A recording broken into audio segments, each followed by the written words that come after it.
lọ hết xe lọ thằng tè con mò là lọ bộp chân mà này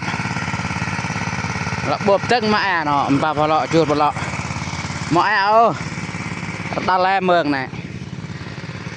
đa le mường này mò ô này em hay lọ cái xe lọ này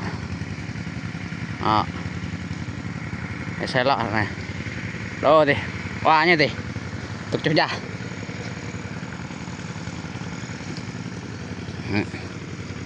lọ thì từng cái lọ từng này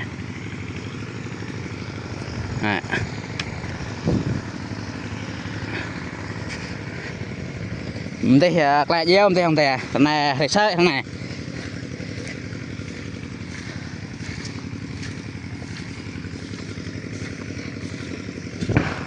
sợ cắn mỏ này lọ chuột răng mà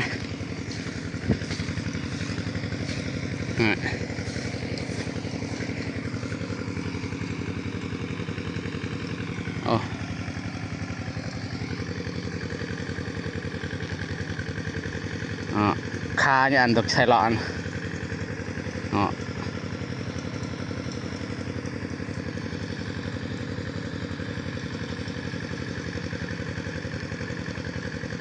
là sao nó đang theo